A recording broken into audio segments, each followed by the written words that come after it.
O advogado da CNBB, da Anunciatura Apostólica no Brasil, Hugo Sarubi Cisneiros, é o convidado de hoje do Roda de Entrevista. Ele que está em Goiânia participando do seminário promovido pela PUC Goiás e pela Arquidiocese de Goiânia, que envolve uma relação, esse seminário aqui, Seminário Internacional Acordo Brasil-Santa Sé, que acontece na PUC Goiás até amanhã, né, doutor? Até amanhã, quarta-feira. No bloco anterior, mais uma vez, eu censurei o Donizete. Donizete, com você. É minha vez. Eu sou o cara do término e do início dos blocos. Vamos lá.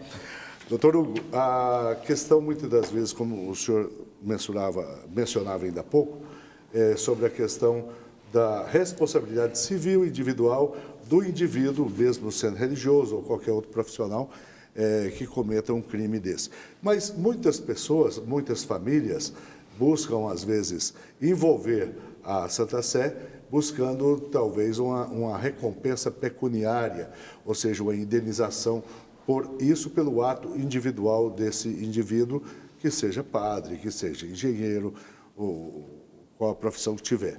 Por outro lado, gostaria que o senhor ressaltasse também a questão da posse patrimonial de alguns religiosos. Alguns religiosos têm propriedades que recebem por herança ou que constroem esse patrimônio, e outras entidades religiosas, ordens que têm o voto de pobreza.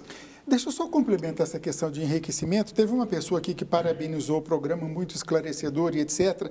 Ela faz referência a uma entidade, como a pessoa não deu o nome, e eu acho que até a Constituição proíbe, né, o anonimato aí no caso, não vou citar a entidade, mas que essa entidade ganharia muito dinheiro e não repassaria nada para a Santa Sé. Como que é que vocês veem essas questões de entidades que, pelo menos teoricamente, usam da religião da Igreja Católica para ganhar dinheiro, se é que existe isso? Não vou me posicionar também. Bem, vamos lá, são vários temas, são vários assuntos aqui, né? Várias perguntas ao mesmo tempo. O último bloco. Pois é. Vou tentar rapidamente explicar no que se refere ao patrimônio dos religiosos, de uma maneira geral, né? Aqui é uma diferença bem clara. Você tem os chamados sacerdotes ou padres diocesanos, que são aqueles vinculados às dioceses, o clero daquela diocese. Esses padres, eles não fazem voto de pobreza. Eles podem acumular capital, eles podem acumular patrimônio. Inclusive, eles também ganham que seria um salário, que são as côngruas, que é a remuneração mensal. Inclusive, é considerado renda até para efeitos tributários. Assina carteira, não? Não tem vínculo trabalhista, não há vínculo trabalhista. Não tem CTPS? Não tem. Mas tem Seguridade Social? Seguridade Social, eles são contribuintes individuais, obrigatórios, tá? A norma previdenciária... A característica de fé não caracteriza emprego. Não é caracterizado como emprego, a jurisprudência do TST já era pacífica nesse sentido, e o Acordo Brasil-Santa Sé sacramenta esse entendimento. Não há vínculo empregatício entre religiosos e suas respectivas instituições. Mas os diocesanos, eles sim podem ter renda e são... em relação à Previdência, como eu falei, eles são contribuintes individuais obrigatórios. Muito bem. Os chamados religiosos, que são os membros das ordens religiosas, irmãos, irmãs, né, seja freiras e até alguns chamados também de padres, esses sim, eles fazem os chamados votos evangélicos de pobreza, obediência e castidade.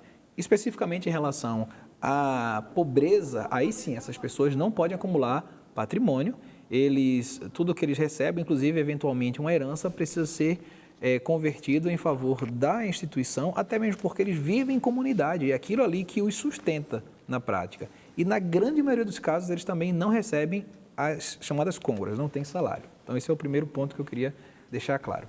Em relação à questão da vontade que poderia estar escondida atrás dessas ações indenizatórias de querer alcançar o patrimônio da igreja, lamentavelmente isso é verdade, sim. Existem pessoas absolutamente mal intencionadas que entram com determinadas ações, e já participei de alguns processos nessa linha, onde cria-se um enredo completamente surreal com um único objetivo, que é conseguir atingir o patrimônio da igreja, né? E isso é injusto, né? Não dá para dizer que ali se faria justiça. Repito, eu dei aquele exemplo aqui do engenheiro, como eu poderia dar exemplo de tantos outros profissionais, e os tribunais não vêm enxergando a chamada responsabilidade objetiva das organizações quando nesses casos. né, até casos em que agentes públicos agiram. Tem um caso famoso entre um juiz e um promotor, onde um matou o outro, uma briga decorrente de uma ação judicial. E aí a família tentou responsabilizar o Estado, dizendo, olha, o meu marido que morreu só estava ali porque estava a serviço de você, Estado. E o judiciário falou, não, aquilo ali foi um desvio individual da pessoa, o Estado não tem nada a ver, e ele não tem que indenizar Até ninguém. porque a atividade profissional deles não incluía isso. Não incluía mandar matar o outro, ou, na verdade foi matar diretamente, né?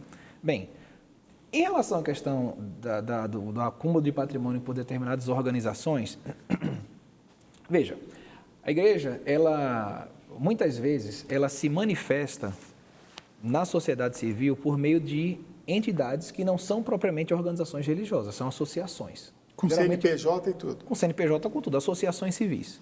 Geralmente as escolas religiosas são associações civis, hospitais, né? E algumas associações que têm uma presença mais na parte da assistência social. Essas organizações, elas podem naturalmente acumular patrimônio, né? Explorar os seus próprios bens, explorar no bom sentido, alugar, enfim. E elas têm uma renda. O que se espera dessas organizações é que elas, de alguma maneira, revertam isso para a sustentação ou sustento, enfim, de uma obra social específica, ou de uma obra de saúde específica, ou de uma obra educacional, enfim. E às vezes também isso é possível da própria igreja, auxiliando na manutenção do clero, do seminário, enfim, tantas coisas que podem ser feitas. Isso é legítimo e legal.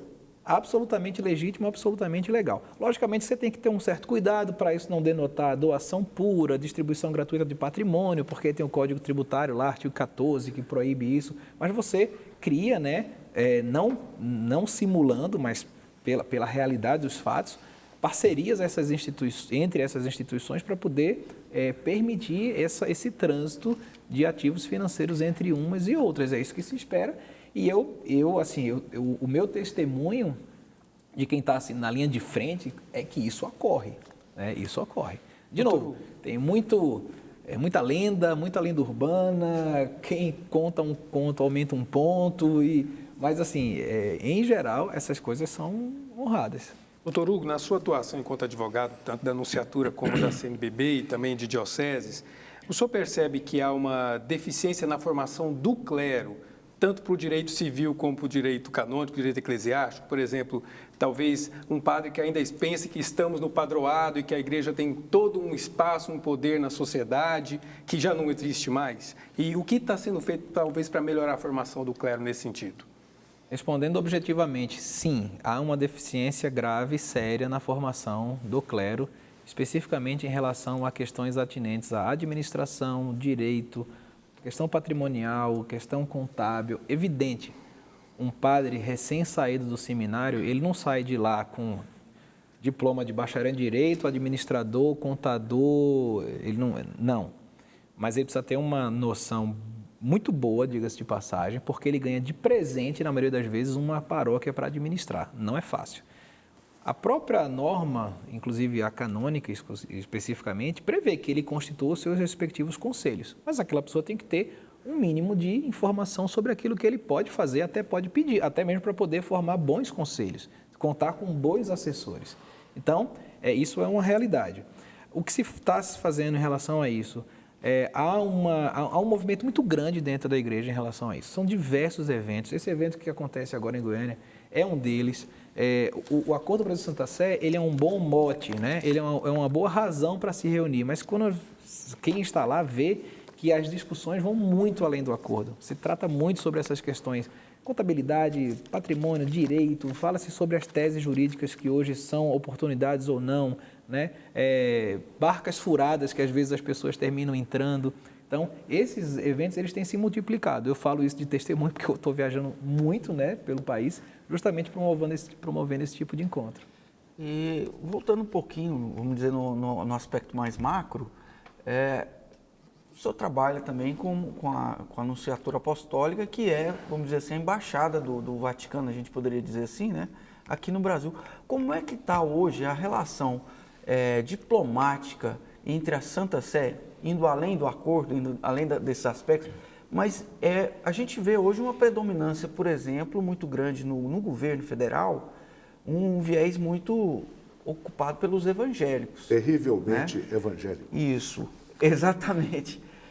Como é que está a relação em si, a relação diplomática da Santa Sé com o governo brasileiro? Eu não tenho nenhuma evidência de que a relação tenha piorado, tenha mudado significativamente em razão disso. De fato, não tenho. A nunciatura, inclusive, ela é protagonista, por tradição, né? O núncio apostólico ele é considerado o decano do corpo diplomático do Brasil, no Brasil, né?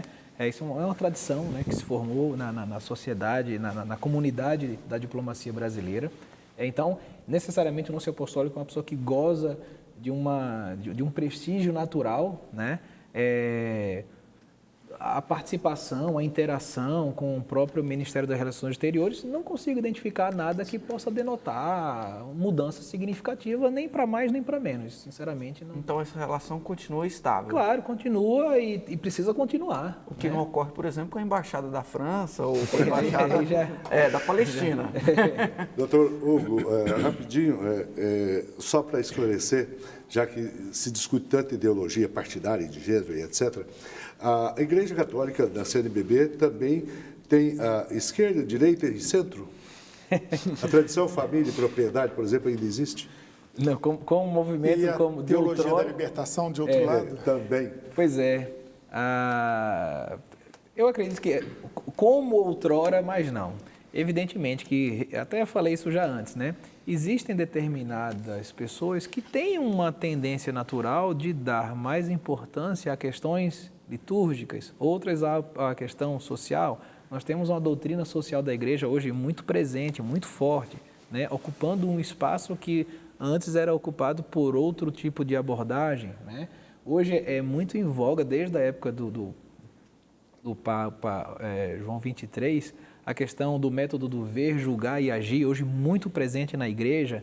Então, assim, mas é evidente que você pega são milhares de sacerdotes no Brasil, são centenas de bispos. Eles vêm de locais diferentes, países diferentes, formação intelectual completamente distintas, né, cultural. É lógico que alguns vão se importar muito mais com a questão indígena, outros vão se importar muito mais hoje com temas referentes ao apostolado no ambiente urbano. Cada um dentro do seu quadrado, dentro né? do seu quadrado, cada um com o seu perfil. Eu tenho uma pergunta aqui complicada de dar resposta. Eu acho que até o irmão Diogo pode ajudar nessa resposta.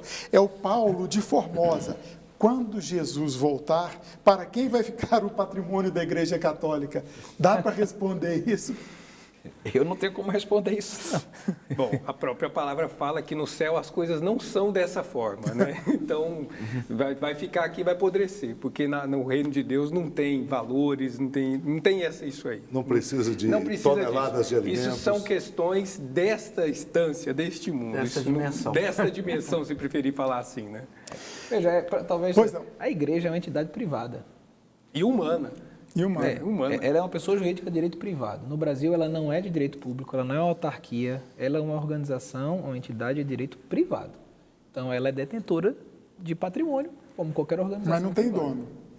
Não, ela não tem um dono, não existe Então, E no caso, como é dizer que direito não é privado... centralizado também. Direito porque privado, doutor Hugo.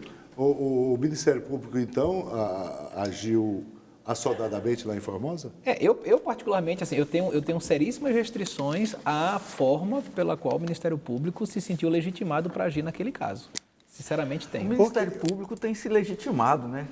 Por ele mesmo, para muita coisa. inclusive. Isso dá outro programa que eu gostaria muito de fazer. Gente, o nosso tempo foi embora, né? Daria para ficar mais uma hora. Agradeço a presença do Donizete Santos, ex-seminarista, publicitário, comentarista da Interativa FM. Donizete, brigadão. Obrigado, um prazer estar aqui com você. Do irmão Diogo que participa lá da radiodifusora 640 AM. Muito obrigado pela Meus irmãos participação. são os caras que mais trabalham nessa ordem. Viu? Falou uma verdade, gostei dele. Obrigado pelo convite. Helder Dias, brigadão.